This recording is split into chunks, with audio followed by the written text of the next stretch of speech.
Welcome to another In Wheel Time podcast, a 30-minute mini version of the In Wheel Time car show that airs live every Saturday morning, 8 to 11 a.m. Central. Oh, ladies and gentlemen, it's the In Wheel Time car talk show today. We're at the Spring Car Social at Gulf Coast Auto Shield. Coming up, got another guest from today's cruise in. Later, Jeff has this week's Motor Minute. We already did that. Well, I've got it here. Did I put it down twice? That's all right. Well, you can do it again. And I'll have this week's Stories Making Automotive News headlines this week. Just ahead here on the In Wheel Time Car Talk Show. No, you know what the problem is? You didn't flip the page. I didn't flip the dang page. Flip the page. Turn the page, what Bob a Seeger. moron. Turn the what page, a moron. Mr. Seeger. Jeez. We got the review of the Dark Horse, the Ford Mustang Dark Horse. And Mr. Mars is going to have the events calendar. So we got lots to do. Yep. We just got to turn the page and get going with it. We're going to sneak in some snacks, too, while we're at it. Howdy, along with Mike out of this world, Mars. We always need more Jeff Zekin with his mouth full of very delicious breakfast taco. Trying to wolf down a taco. Yeah. Our chief engineer, IT director, and all-around nut job, David Ainsley. I'm Don Armstrong. Glad you could join us today. It's always a pleasure to have you with us. How'd you hold out with the weather? Hope your car didn't get destroyed or hurt or anything like that. There were some cars that I saw on the news. Ooh, they did not look good at all. No, especially the big trees coming out of them. Brick wall came down on one. Yeah. It was ugly out there. So anyway, I got the 2024 Ford Mustang Dark Horse that we're going to talk about. So it's going to be really good. All right. Well, I see that Mr. Mars has rounded up a guest, and whether they like it or not. Yeah. So go ahead, Mr. Mars. So D has got this bright red Porsche setting right out here. Guards red. Guards red. Yes, sir. Excuse me. Absolutely. Guards red. We got a picture of it right out there. Yeah. It's that bright red one that's there on the screen. So anyway, thought we'd kind of figure out tell us about the Porsche, your Porsche and Porsche in general, I guess. Yeah, so this is a 2019 GTS Carrera 4. So it is an all-wheel drive vehicle with PDK and the twin-turbo 3-liter. And center lock wheels and some of the other options, it's got the Chrono package on it. I do have a sunroof on it, a fully retractable sunroof, which is really nice. I've had John do the front end and the hood. And one of the accents, it's got all carbon trim on the mirrors and on all the details on the inside, which is a really, really nice look for the car. Particularly up against that red. Oh, yeah, it really stands out. I really like it. So is it a manual or automatic? No, it's an automatic, 7-speed PDK. PDK. Yep. Okay. I can't speak it in German. But PDK is in German, and I was gonna. That's what I was going. It's about a foot long when you speak it in German. Okay.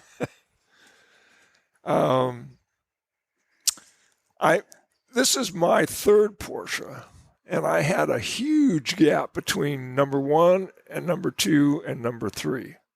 It's called Wedding Bells. No. So I had an 85.5 944. And then, believe it or not, on our wedding day, I traded that for a 1990 Turbo 944. On your wedding day, a wedding present. On my wedding day, and that's what we drove away from the church in to go on our honeymoon. Well, that's the way to do it. It didn't live too long at the house, and it got sold. Oh, well. And, life went on. Yep, life happens.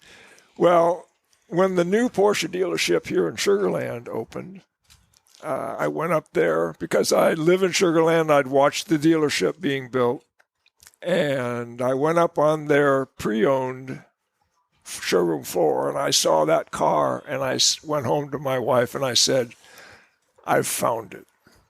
I've got to have that car. And so I took her up and showed it to her, and she said, just get it. Get it over with. Just get it. And I said, done. Yeah. And so it's found a new home. Very good. Yeah. I really, really like it. Yeah. I really like it. I like the way it looks, particularly that red color sitting out there between the black and that other red Yeah, it's color. interesting that when you go to the dealerships, you don't see too many guards red cars anymore. There are a lot of the silvers and blacks. You're right. And the dark blues. But for some reason, I think the what's been nicknamed as Arrest Me Red. Yes. Give me a ticket red. Has kind of fallen by the side. There's a nice red one back there. Oh, yeah, that's a real classic. That thing is super. You ever driven one of those? I have never driven a air-cooled 911. No, sir. That'd be interesting. Yeah, I would really like to. So is this a daily driver for you? It can be. I do. Actually, I have a minivan that John wrapped for me. Oh, Yeah. he's not admitting it. And so that's more my daily driver. But this gets driven, believe me. Yeah, I've found some nice back roads here in Fort Bend and Brazoria County, and That'll work. I've put it in sport mode a couple times. There you go. Need to head out to the Brookshire area and all that. Fulshire and Brookshire, all that. Yep. Good driving stuff. Yep. I'd like to get a bunch of guys from the club to go up to Twisted Sisters and do Twisted Sisters again. So But you have been there. Then. I've been up there, again. not in that car, Not in that but car. I've been on Twisted Sisters on a bicycle. On a bicycle. Yeah. I'm a cyclist from a long time ago. So Very cool. Yeah, I've motorcycles. I've heard people going up there with motorcycles, but I haven't heard of the bicycle yet. So yeah. If you find a good downhill run, best I've done up there is a little over 50 miles an hour coming down. So My bicycle experience is one with a motor on it. yeah. Nothing wrong with that. Don't look at me that way, Morris. No, I'm thinking that's me. I mean, He still has it in his garage, in his shed. It was a motorbike that I built back in the 60s. You built your own? Yeah. What, a lawnmower motor? Uh-huh. Yeah. Edger motor, actually. An Edger motor. So it was a two-cycle. No, it was a four-cycle, Briggs & Stratton. Huh. Yeah, recoil, pull, start thing on it. Yep. Yeah, I built my own, and it was, I think it was a 20-inch bike, small bike. And I had the sissy bar on it, the banana seat, some ape hangers on it. So I'm mistaken. What was it that you showed me a while ago that it wasn't that bike? You built something else, or was it that? No, it was that. What was that? Mm-hmm. Yeah, that was it. It's in pieces, but it's all there. I took it apart with the intent of getting the frame fixed because it's been busted a couple of times because of the weight of my fat butt. And so it didn't at the time. Of course, I was in middle school when I built the thing. And it could use a little help on the frame aspect of it, but it works. Did you weld your own frame? I did not. You did not. Mm-mm. No, I did not. I bolted on the motor mount, bolted it on with U-bolts to the frame, and had a centrifugal clutch and a V-belt that went back to the back wheel, and it worked just fine. Get it up to 30, 35 miles an hour. Yeah, and on something like that, 35 miles an hour feels like you're flying. Yeah, it does. It does. Yeah, especially that age of a kid, too. Absolutely. Yeah. And I was flying. I rode that thing everywhere. pretty well bulletproof. What? At that age, you're pretty well bulletproof, you think? Absolutely. No helmet, nothing. Right. Moron. But, that's the way it was back in the day. Well, thank you very much for being with us, sir. Thank you. It's a pleasure. Where are the rest of the boys? from your club. And is it filling up? They're out wandering around and sharing car stories. Yeah. I see. Well, we're going to have to grab another one here before too long. And there's a gentleman out there who's got a delivery car, and he's got some great stories, I'm sure. A delivery car. Yeah, he went to Germany and got his car. And he delivered it. To himself. Yeah. You got it. And then put it on a boat and sailed it home. All right. Yep. Well, thank you very much. All right. We appreciate you stopping by. Thanks, Thank guys. You bet. Bye. We have the sold cars roundup. Now, I know to some people it might not be all that exciting, but to me, it is because we have such a good time doing it. Yeah. So if you can play along at home. And Mr. Ainsley, you need to put your headset on and you can join in the fun. Okay? You know how the game is played? I do. You give me $20. Yeah, you can start. Yeah, exactly. So we're going to do Hemmings.com sold cars roundup. That's the sold cars of the past week. Right now we have the 1978 Chevrolet Corvette. Now this was the first year of the fastback glass. I know because I had a 77. Now this is the two-tone paint job. It's not the Indy pace car version. It's got a silver top but a gray bottom, okay? It looks like it's got stock wheels on it. It does have louvers covering the rear glass. I think I would take those off, but, it's a sign of the times back then. Now, what do you think a 1978 Chevy Corvette would go for? I don't know the mileage, none of that stuff. I'm thinking 17. I'm thinking 14. Ding, ding, ding, ding, ding. 14,175. Oh, wow. What would you think? I was going to say 18. 18, yeah. 14,175. So don't ever say that you can't get into a Corvette. Let's go to a 1972 Chevrolet Blazer. A real two-door Blazer from 1972. There was basically a shortened truck that they put that capper on to enclose the passenger compartment. It had the front. It could have had front bench, but most of them that I'm familiar with had front buckets and a bench in the second row. No third row. What do you think something like that would sell, David? Sell for today? A 1972 Chevrolet Blazer. It is nothing spectacular. It looks like it's been, resto mod kind of thing. 10 grand. 10 grand? 43. Jeff says 43. 43. Yeah, I was thinking like 38. How about 52.5? Oh, wow. 52.5. Yeah, there's that.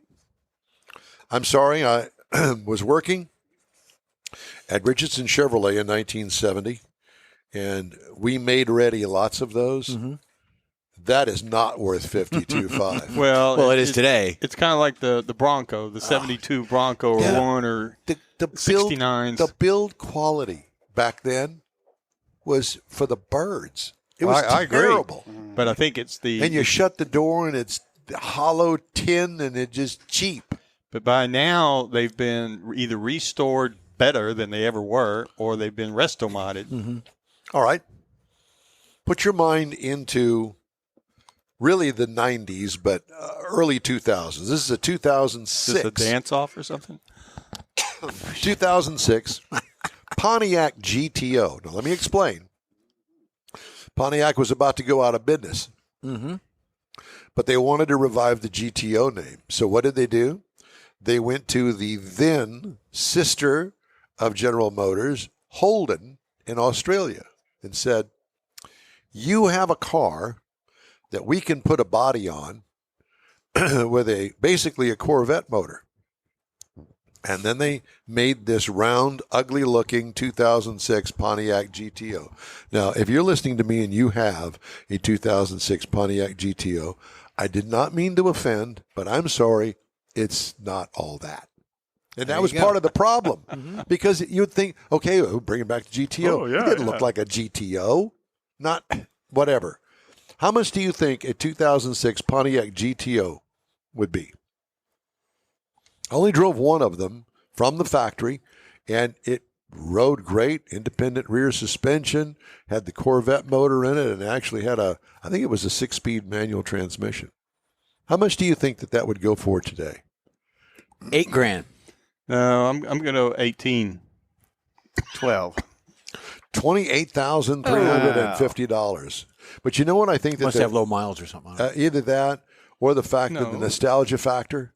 That's it. Yeah. I think And that it's probably added some money to it. And it's got the Corvette motor in it, so Yeah. it's not like it's just a dog. It's just Correct. Not a pretty dog. Correct. All right. Here's one for you, Mars. Yeah.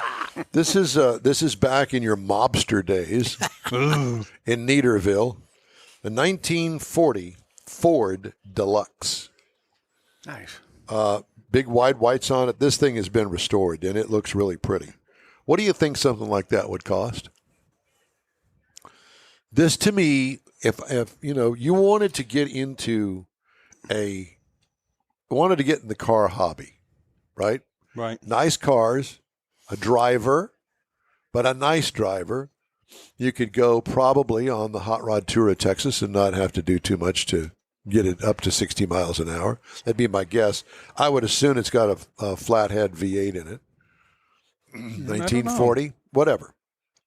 It's got the big long hood on it, Yep. kind of pointy nose with the big tall grill, I would headlights say- in the fenders. I would say something around 27. 32. 27.5. 30. $44,100. Wow. Yeah, nice driver. car. Driver. Must be. Here's one for Jeff. Okay. A 1975 Chevrolet Caprice Classic convertible in petty blue with a white interior. It's a convertible. 75. It's huge, and it weighs like it's huge. 11,000 $11,000. or priceless, whenever the two. 14. 14? You'd say 14? Mhm. What'd you say? 11. 11? Mars, would you like to chime in on that price of that? 75. I already won, so never mind. 1975 Chevy Caprice Classic convertible. Oh, drop top. It's still probably worth about 15,000. $15,750 to be exact. Wow. Good for you. Now, you want to go on the hot rod tour and have some eyes on you. Take that. Well, and it'd be a nice driver with top down. Just Now, this one here, this is for Jeff. Okay. A 1967 Ford Galaxy 500. Ooh. It, too, is a convertible. It's black with, I don't know, I can't really tell. Looks like a gray interior. Okay. It's very pretty. 18. 18. Mars? I think it's more, though. no, I would still say around that same 15, 16, 15, 23. $21,000. Yeah, I was going to say it's Why was there more? probably good shape. That's still one. There they are. Okay, and our last contestant there of you the go. morning would be the 1958. I can't even imagine what this thing would weigh. Pre-smog. It probably weighs 4 tons. Well, I may be exaggerating, but a 1958 Oh, yeah. Buick Roadmaster Coupe. A 58 Buick Roadmaster. Lots of chrome. This is a Mitchell car, Mitchell design car, okay? A 58 Buick Roadmaster. Mars, what do you think that'd go for? It looks like it just rolled off the showroom floor. Well, I would have 22. 32. 38. $31,500. You win the car, Jeffrey. Oh, perfect. See, I guess that the point that I'd like Gonna to flip make it. this morning is the fact that you, too, can get in the Yeah. hot rod business if you're not in it already. Yeah. Or might want to trade for something like that. I just thought that would be pretty cool. Or if you've got a C501 Corvette and you want to trade. Yeah, no, that's would be not the good thing to no, do. I'm good. I'm good right now, but thank you for offering. Yeah. Hey, the In Wheel Time Car Talk Show is available 24/7 through the iHeartRadio app. Just look for In Wheel Time Car Talk. We also video stream our 3-hour weekly show on Facebook, YouTube, and InWheelTime.com. Podcasts from your favorite podcast provider. In-Wheel Time Car Talk Show continues right after this quick break. Pro-Am Auto Accessories has been serving Houston's auto enthusiasts since 1984, providing world-class products for sports cars, European sedans, and American muscle. Pro-Am is known as the place to go to find exclusive and hard-to-find parts and accessories. Pro-Am is one of the very first distributors in the USA for brands such as Recaro, Redline, Momo, Corbo, and Simpson. Located in the heart of Houston's premier retail and service corridor, the Galleria area, Pro-Am's walk-in storefront includes an 8,000-square-foot warehouse, showroom, and installation bays. Pro-Am not only sells parts and accessories, but also offers installation and service. Pro-Am is now reaching a worldwide audience through Pro-Am.com, taking its local reputation to the rest of the world. At Pro-Am Auto, you'll be dealing with a small group of professionals who truly want to help you with your automotive needs. If you don't see what you're looking for on the website, call and Pro-Am will lend you a hand. Pro-Am Auto, 6125 Richmond at Green Ridge in Houston's Galleria area. Call them at 713-781-7755. Want to feel good about something special you did for someone special? In-Wheel Time and the original Lupi Tortilla group of Tex-Mex restaurants have joined together to help a very worthy cause, God's Garage, a Christian-based 501c3 charity. We know there are lots of places and organizations out there where you can donate a car, truck, or SUV, but we're asking you, our car enthusiast family, to consider donating to God's Garage. Visit godsgarage.org and learn about its mission, the women that have been helped, how each one is screened, and about their Restore You program. A car donation is an easy way to make a difference in the lives of others. God's Garage needs good operating vehicles, but will take all types in working and non-working condition. Make your heart and soul feel good by donating your gently used vehicle and help support single mothers, widows, and wives of deployed military at godsgarage.org. Welcome back. It's the In-Wheel Time Car Talk Show on a Saturday for our live show. And if you're listening on a podcast, thanks for joining us. We appreciate it. Or you might be right outside the door. Time now for this hour's car review. 2024 Ford Mustang. Comes in these available trim levels: EcoBoost, EcoBoost Premium, GT, GT Premium, and the Dark Horse. New model. The reviewed trim level is the Dark Horse, which basically combines the GT350 and the 500 elements into this Dark Horse. It is classified as a subcompact. Did you know that? The Mustang would be classified as a subcompact? I did not know that. Seats 4 passengers. 4. 2 in the front, 2 in the back, if you can get back there. Exterior changes. This is a completely redesigned 7th generation Mustang. You wouldn't know by looking at it, I don't think. It has all new bodywork, sans the front pillars and the roof. Those are the only two things that carry over. Wow. Exterior features, slight tweaks to the outgoing models. Creases are more pronounced. Larger rear haunches give it a wider look in the back. Squinty, 3 light headlight pods. Matches the 3 light rear lighting as well. Rear spoiler, it really does look good. What I liked about it, the body design gets an A+ as far as I'm concerned. What could use improvement? Nothing. Don't touch it. Looks great. Interior highlights, full digital instrument cluster now with a 13-inch infotainment screen, all one piece of glass in the front. It really does look good. Our optional Recaro seats are well suited for car and track days. Handbrake doubles as a drifting tool. Yep. Wow. Can you imagine that? Yeah. So it's there, and it goes up, and it goes down. So if you're going to use it for park, you just pull it up, park light comes on. But if you put it into a track mode, which is, you get that through the apps on the what's it called? The Ford dash. Sync System 4 is what it's got in it. You can use it as a drifting tool. I thought that was pretty cool. Kudos to Ford on that. Flat bottom steering wheel, which has fewer buttons on the steering wheel. This is a racer's delight. Adequate for a trip for 2 anywhere.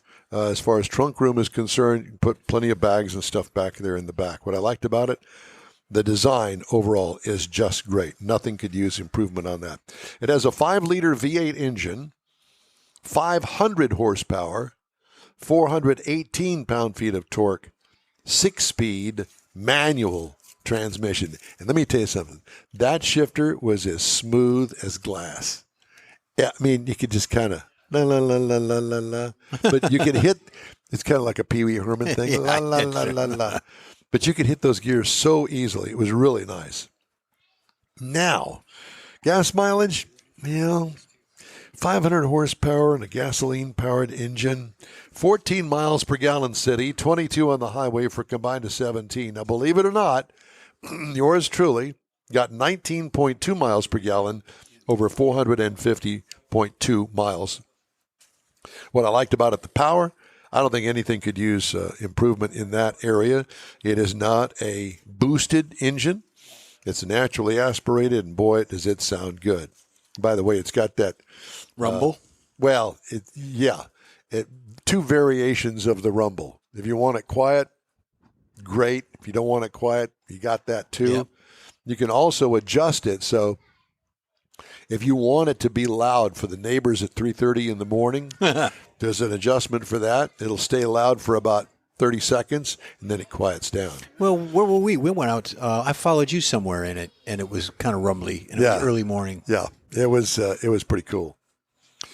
Ride and handling. Well, what I liked about it is the track capability right off the showroom floor. This is a factory race car any way you look at it. The Monroney did not have pricing on it. This was I wouldn't say a pre-production model, but I don't think that they'd put the price on it when they made it. Yeah, that's... Anyway, a base trim price estimated $60,000. Prices tested, well, the options list does include a gas guzzler tax. I don't know how much the gas guzzler tax is, but it's included in that. Wow. So you could just imagine. Now, if you just want to get into a Mustang 4-banger, $30,920. But let's go back to the Dark Horse. Competitors to this vehicle in base size and price, comparable to the Dark Horse would be the Dodge Challenger. Now, I know that it's not in production anymore, but I'll bet you if you looked real hard, you could find a dealer that had some. There's $70,000. The Chevy Camaro ZL1, that too is out of production, $75,000. Or how about the Nissan Z? That would be for you, David. The Nismo version of that starts at $66,230. So that gives you an idea of the the Mustang Dark Horse. That was on the Chevrolet thought. But at any rate, it was a fun vehicle, and I appreciate Ford and Ken Peabody giving me a chance to drive it. So you said 70 years, or the 7th generation. Yep. So that would be like a Corvette. You're now the C8 in a Corvette. So that would be an M7. Think about it. Okay. Yeah. That's what my thought is. That's where I'm going with it. If you've got the bucks and you want to take it down to Motorsports Ranch and you want to do some track time, that's the car to Bring have. an extra set of tires. That's what I would suggest. Hey, it comes with really sticky Pirellis. I know. Yeah. And so it comes with race tires that are street legal on the car. Yeah. But be ready to open up that wallet because you're going to go through those pretty quick, I would guess. I would think so. With the drifting capabilities and all the other stuff. Well, even if you didn't, they're just going to wear quicker because they're designed. Well, that's part of Z-rated. It's like NASCAR tires. They last for so many laps, and then you come in and change them. Yeah. Right. They're just cost of doing business. That's the way it is. All right. If you'd like to get in touch with us, shoot us an email. The address here is info@inwheeltime.com. We're back after this quick break. Tailpipes and Tacos is back. Memorial Day weekend. It's been a while, but the popular Tailpipes and Tacos Cruise-In returns to the Loopy Tortilla Tex-Mex in Katy, Saturday, May 25th. Bring your hot rod, classic, or modern classic to compete for one of the famous chili pepper trophies and get a free breakfast taco. Just make a donation of any size to God's Garage and Loopy's will match it. You'll be helping single mothers who need a set of wheels. It's been a year in the making, so don't miss this Tailpipes and Tacos Cruise-In, Saturday, May 25th, 8 to 11 a.m. Donate what you want to God's Garage and grab a free Loopy Tortilla breakfast taco. Tailpipes and Tacos only happens at the Loopy Tortilla Tex-Mex in Katy on the West Grand Parkway at Kingsland Boulevard, just south of the Katy Freeway. It's car show season, and what better way to kick it off than a free taco and camaraderie at Tailpipes and Tacos. Memorial Day weekend, Saturday, May 25th, 8 to 11 a.m. The In Wheel Time Car Talk Show will be there too. Proceeds benefit God's Garage, weather permitting. You own a car you love. Well, why not let Gulf Coast Auto Shield protect it? Houstonian John Gray invites you to his state-of-the-art facility to introduce you to his specialist team of auto enthusiasts. We promise you'll be impressed. Whether you're looking to massage your original paint to a like-new appearance, apply a ceramic coating, install a paint protection film, nano-ceramic window tint, or new windshield protection called ExoShield, Gulf Coast Auto Shield is where Houston's car people go. Curbed your wheels? Instead of buying new, why not have them repaired? How about a professionally installed radar detector? Gulf Coast Auto Shield does that too. Get a peek inside the shop and look at the services offered by getting online and heading to gcautoshield.com. Better yet, stop by their facility at 11275 South Sam Houston Tollway, just south of the Southwest Freeway, and get a personal tour. Gulf Coast Auto Shield is your place to go for all things exterior. Call them today, 832-930-5655 or gcautoshield.com. That's it for this podcast episode of the In Wheel Time Car Show. I'm Don Armstrong, inviting you to join us for our live show every Saturday morning, 8 to 11 a.m. Central on Facebook, YouTube, Twitch, and our InWheelTime.com website. Podcasts are available on Apple Podcasts, Spotify, Stitcher, iHeart Podcast, Podcast Addict, TuneIn, Pandora, and Amazon Music. Keep listening, and we'll see you soon.